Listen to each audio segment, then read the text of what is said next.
सौराष्ट्रप्रान्ते टङ्करानाम्नि ग्रामे श्रीकृष्णतिवारी नाम्नो धनाढ्यस्य औदीच्य विप्रवंशीयस्य धर्मपत्नी शिवस्य पार्वतीव भाद्रमासे नवम्यां तिथौ गुरुवासरे मूलनक्षत्रे एकाशीत्युत्तराष्टादशशततमे 1881 वैक्रमाब्दे पुत्ररत्नमजनयत्। सौराष्ट्र प्रांत के टंकरा नाम गांव के ब्राह्मण वंशीय श्री कृष्ण तिवारी नाम के धनाढ्य की पत्नी शिव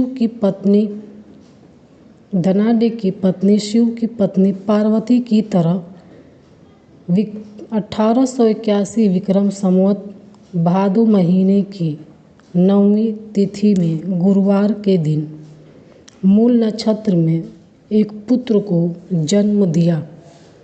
जन्मतः दशमे दिने शिवं भजेदयम् इति बुधया पिता स्वतस्सु तस्य मूलशंकर इति नाम अकरोत्।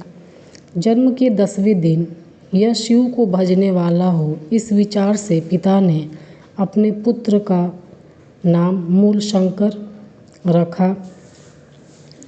अष्टमे वर्षे चास्योपनयनमकरोत् और 8वें वर्ष में इसका उपनयन संस्कार किया। 13 वर्ष प्राप्तवते स्मै मूलशंकराय पिता शिवरात्रि व्रत माचरितुम् अकथयत्। 13 वर्ष की अवस्था प्राप्त होने पर मूलशंकर को पिता ने शिवरात्रि का व्रत करने के लिए कहा। रात्रौ शिवालये स्वपित्रा स्मं सर्वान् निद्रितान् विलोक्य स्वयं जागरितोत्तिष्ठत्। पिता की आज्ञा के अनुसार मूलशंकर ने व्रत का समस्त विधान किया। रात्रि में शिवालय में अपने पिता के साथ सबको सोया हुआ देखकर स्वयं जागते हुए बैठे रहे। शिवलिंगस्य चौपरि मूषिकमेकमितस्ततः विचरन्तं दृष्ट्वा शकितमानसः सत्यं शिवं सुन्दरं लोकशंकरं शंकरं साक्षात्कर्तुं हृदि निश्चितवान्। बैठे रहे और शिवलिंग के ऊपर एक चूहे को इधर उधर उछलते कूदते देखकर शंकित मन से सत्य शिव सुंदर और लोक का कल्याण करने वाले शंकर का साक्षात्कार हृदय से दृढ़ संकल्प किया। ततः प्रभृत्येव शिवरात्रे उत्सव ऋषिबोधोत्सव इति नाम्ना श्रीमद्दयानन्दानुयायिनाम् आर्यसमाजिनां मध्ये प्रसिद्धोऽभूत्।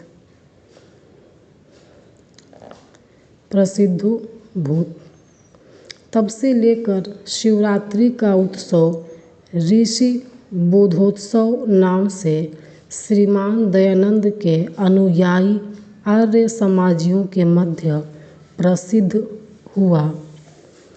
यदा अयं 16 वर्षदेशीय आसीत् तदास्य कन्यसी भगिनी विषुचिकया पंचत्वं गता। जब ये लगभग 16 वर्ष के थे तब इनकी छोटी बहन का हैजा की वजह से देहांत हो गया।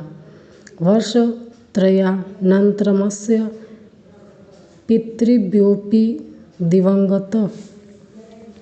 3 वर्ष बाद इनके चाचा का भी स्वर्गवास हो गया। द्वयोर्नयो मृत्युं दृष्ट्वा आसीदस्य मानसि कथमवायं लोक मृत्युभयात् मुक्तः स्वादिति चिन्तयत एवास्य हृदि सहसैव वैराग्य प्रदीप प्रज्वलित। इन दोनों की मृत्यु को देखकर इनके मन में विचार आया कि मैं अथवा यह संसार मृत्यु भय से कैसे मुक्त हो। ऐसा सोचते हुए इनके हृदय में अचानक वैराग्य का दीपक प्रज्वलित हो उठा। एकस्मिन् दिवसे अस्तंगते भगवती भास्वती मूलशंकरा गृहमत्यजत। एक दिन सूर्यास्त होने पर मूलशंकर ने घर छोड़ दिया। 17 वर्षाणि यावत् अमरत्व प्राप्त्युपायं चिन्तयन्त मूलशंकरं ग्रामाद् ग्रामं नगरान्नगरं वनाद् वनं पर्वतात् पर्वत भ्रमत् परं नाविन्दतातितरां तृप्तिम्। एक 17 वर्ष तक अमरत्व की प्राप्ति का उपाय सोचते हुए मूलशंकर एक गांव से दूसरे गांव, एक शहर से दूसरे शहर, एक वन से दूसरे वन, एक पर्वत से दूसरे पर्वत पर घूमते रहे, किंतु अधिक संतोष नहीं पा सके। अनेकेभ्यो विदभ्य व्याकरण वेदांतादीनि शास्त्राणि योग विद्याश्च अशिक्षित। अनेक विद्वानों के व्याकरण वेदांत आदि शास्त्रों और योग विद्या को सीखा। नर्मदा तटे च पूर्णानंद सरस्वती नाम्ना